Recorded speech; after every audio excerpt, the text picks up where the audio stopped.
നമസ്കാരം രുചികളുടെ ലോകത്തിലേക്ക് എല്ലാവർക്കും ഒരിക്കൽ കൂടെ സ്വാഗതം. അപ്പോൾ ഇന്ന് നമ്മൾ പപ്പുവിൻ്റെ റെസിപ്പി ആയിട്ടാണ് വന്നിരിക്കുന്നത്. അപ്പോൾ പപ്പു എന്ന് കേൾക്കുമ്പോൾ ഇതെന്താ സംഭവം എന്ന് തോന്നുന്നില്ലേ? ഒന്നുമല്ല, ഇതൊരു തെലുങ്ക് റെസിപ്പിയാണ്.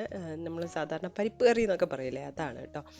അപ്പോൾ ഇന്ന് നമ്മൾ പരിപ്പ് കൂടെ ദിൽ ലീഫും കൂടെ വെച്ചിട്ടാണ് കറി ഉണ്ടാക്കിയിരിക്കുന്നത്. അപ്പം ദിൽ ലീവ്സ് എനിക്ക് തോന്നുന്നു ഒരുപാട് പേർക്കൊന്നും അറിയാൻ ചാൻസ് ഇല്ല. നമുക്ക് ഈ പച്ചക്കറി കടകളിലൊക്കെ ഇവിടെ ബാംഗ്ലൂരൊക്കെ കാണാറുണ്ട്. നാട്ടിൽ എങ്ങനെയാണെന്ന് അറിയില്ല. ലീഫ് ഇതാണ്. ഒരുപാട് ഹെൽത്ത് ബെനിഫിറ്റ് ഉള്ള മെഡിസിനൽ വാല്യൂ ഉള്ള ഒരു ലീഫാണിത്. അപ്പം അതിൻ്റെ ഒരു ഫ്ലേവർ എന്ന് പറഞ്ഞാൽ ഒരു പ്രത്യേക തരത്തിലുള്ളൊരു ഫ്ലേവറും കാര്യങ്ങളുമാണ് ഇതിനുള്ളത്. ഒരുപാട് ന്യൂട്രീഷണൽ വാല്യൂ ഉള്ള ഒരു ലീഫാണിത്. വൈറ്റമിൻസും മിനറൽസും ഒക്കെ അടങ്ങിയിട്ടുള്ളതാണ്. പിന്നെ ഇതുപോലെ ഒരുപാട് രോഗങ്ങൾ കൺട്രോൾ ചെയ്യാനും ഒക്കെ സഹായിക്കുന്നതാണ് പറയുന്നത്. അപ്പോൾ അത്രയും നല്ലതാണ് ഈ ലീഫ് എന്നാണ്. ഇത് നമ്മൾ ഡ്രൈഡ് ദിൽ ലീഫ് നമുക്ക് കിട്ടുന്നതാണ്. അപ്പോൾ അതും ഉപയോഗിക്കുന്നുണ്ട്. പിന്നെ അതുപോലെ തന്നെ ഇതിൻ്റെ സീഡ്സ്, ദിൽ സീഡ്സ് ഉണ്ട്. അതും ഈ ലീഫും ഒക്കെ നമുക്ക് ഈ മൗത്ത് ഫ്രഷ്നറും ബ്രീത്തിങ് ഫ്രഷ്നസിന് വേണ്ടിയിട്ടൊക്കെ ആയിട്ടും യൂസ് ചെയ്യാറുണ്ട്. ഞാൻ ദിൽ ലീവ്സ് എന്ന് പറഞ്ഞിട്ട് കേട്ടതേ ഉള്ളൂ. ഇതിന് മലയാളത്തിൽ എന്താണ് പറയുക? കാരണം നമ്മൾ അധികം ഇലച്ചെടികളൊക്കെ ആയാലും നമ്മൾ പറമ്പുകളിലും പാടത്തും ഒക്കെ കാണുന്നത് തന്നെയായിരിക്കും. അപ്പോൾ ചിലപ്പോൾ വേറെ വല്ല പേരും ഉണ്ടാവുമായിരിക്കും. അപ്പോൾ നിങ്ങൾക്ക് ആർക്കെങ്കിലും അറിയെങ്കിൽ അത് കമൻറ്റ് ചെയ്യണേ. അപ്പോൾ ഇത് വെച്ചിട്ടൊരു കറിയാണ് നമ്മൾ ഉണ്ടാക്കുന്നത്. ചോറിനൊക്കെ കഴിക്കാൻ പറ്റുന്ന ഒരു എന്താ പറയുക, ഒരു സൂപ്പർ കറി. നമ്മൾ നാട്ടിലധികം ഇല്ലാത്തതാണ്. എന്നാലും ഇത് കിട്ടിക്കഴിഞ്ഞിട്ടുണ്ടെങ്കിൽ നിങ്ങളൊന്ന് എന്തായാലും ട്രൈ ചെയ്ത് നോക്കുക.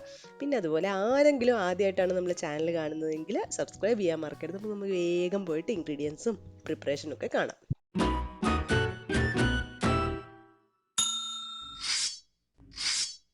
പിന്നെ മെയിൻ ഇൻഗ്രീഡിയൻറ്റ് പറയണ്ടല്ലോ, ദിൽ ലീവ്സ് ആണ്. അപ്പോൾ അത് നമുക്കൊരു കെട്ടോട് കൂടിയിട്ടാണ് വാങ്ങിച്ചത്. അപ്പോൾ അത് കഴുകി വൃത്തിയാക്കിയതാണ്. പിന്നെ ഒരു സവാള ചെറുതായിട്ട് അരിഞ്ഞിട്ട്, പിന്നെ കറിവേപ്പില വേണം. പിന്നെ അതുപോലെ തന്നെ തക്കാളി ഒരു 5 വെളുത്തുള്ളി ചതച്ചത്.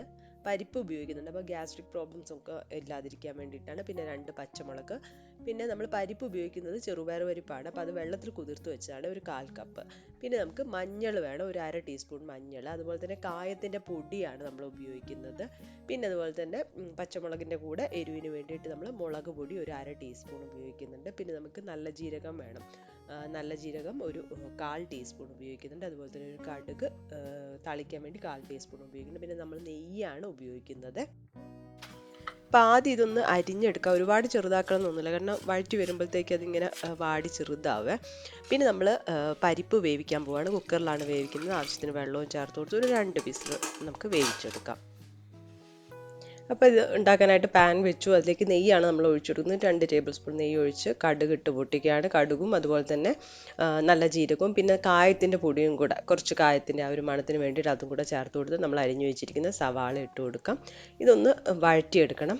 അപ്പോൾ വഴറ്റിയെടുക്കുമ്പോൾ നമുക്ക് ആവശ്യമായിട്ടുള്ള ഉപ്പും കൂടെ ചേർത്ത് കൊടുക്കുക. ഒരു 1/2 ടീസ്പൂണോളം ഉപ്പ് ചേർത്ത് കൊടുക്കുന്നുണ്ട്. എന്നിട്ട് നല്ലപോലെ വഴറ്റിയെടുക്കണം. അപ്പോൾ ഒന്ന് വഴന്ന് വരുമ്പോൾ നമുക്കിതിലേക്ക് പച്ചമുളകും അതുപോലെ തന്നെ വെളുത്തുള്ളിയും കൂടെ ചേർത്ത് കൊടുക്കാം.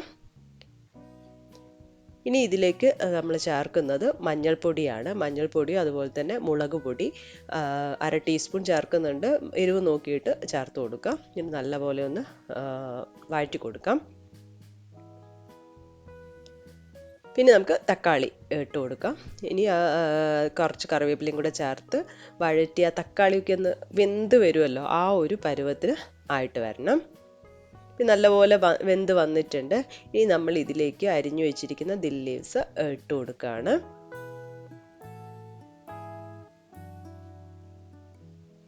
ഇനി ഇതൊരു 2 മിനിറ്റ് നമ്മൾ ലോ ഫ്ലെയിമിൽ വെച്ചിട്ട് ഒന്ന് വഴറ്റി കൊടുക്കുക. അപ്പോൾ ആ ലീവ്സ് എല്ലാം ഒന്ന് ചുരുങ്ങി വരും. വേവാൻ അത്ര ഒരു സമയം ആവശ്യമുള്ളൂ. കുറച്ച് വഴറ്റുമ്പോഴത്തേക്ക് അതിങ്ങനെ ചുരുങ്ങി വരുവേ. ഇതുപോലെ വന്നിട്ടുണ്ട്. ഇനി നമ്മൾ ഇതിലേക്ക് വേവിച്ച് വെച്ചിരിക്കുന്ന ചെറുപയർ പരിപ്പ് ചേർത്ത് കൊടുക്കുകയാണ്. എന്നിട്ട് ആവശ്യമായിട്ടുള്ള വെള്ളവും കൂടെ ഒഴിച്ചു കൊടുക്കാം. എത്രയാണ് നമുക്ക് ഗ്രേവി എത്രയാണ് ആവശ്യം എന്നുള്ളത് നോക്കി. ചില ആൾക്കാർക്ക് നല്ല വാട്ടറി ആയിട്ടാണ് വേണ്ടി വരിക. അപ്പോൾ അത് നോക്കിയിട്ട് ഒഴിച്ചു കൊടുക്കുക. ഈ സമയത്ത് നമുക്ക് ഉപ്പും കൂടെ നോക്കാം. അപ്പോൾ തിളച്ച് വരുമ്പോൾ നമ്മളെ കറി റെഡിയായി. അങ്ങനെ നമ്മുടെ ദിൽ ലീഫ് പപ്പു റെഡി ആയിട്ടുണ്ട്. നല്ല ചൂട് ചോറിൻ്റെ കൂടെ. അയ്യോ, അടിപൊളി ടേസ്റ്റാണ്. അപ്പോൾ ഇത് എവിടെയെങ്കിലും കാണുകയാണെങ്കിൽ, നിങ്ങൾ വെജിറ്റബിൾസ് ഒക്കെ വാങ്ങാൻ പോകുമ്പോൾ കാണുകയാണെങ്കിൽ ഇതെന്തായാലും വാങ്ങിച്ച് ഒരു പ്രാവശ്യമെങ്കിലും ട്രൈ ചെയ്ത് നോക്കണം. നല്ലൊരു സ്പെഷ്യൽ ഫ്ലേവർ എന്ന് പറയില്ലേ, അതാണ്. അപ്പോൾ എല്ലാവരും ട്രൈ ചെയ്ത് നോക്കി നിങ്ങളുടെ ഫീഡ്ബാക്ക് ഒക്കെ അറിയിക്കുക. പുതിയൊരു വീഡിയോയിൽ കാണാം. അതുവരെ ബൈ.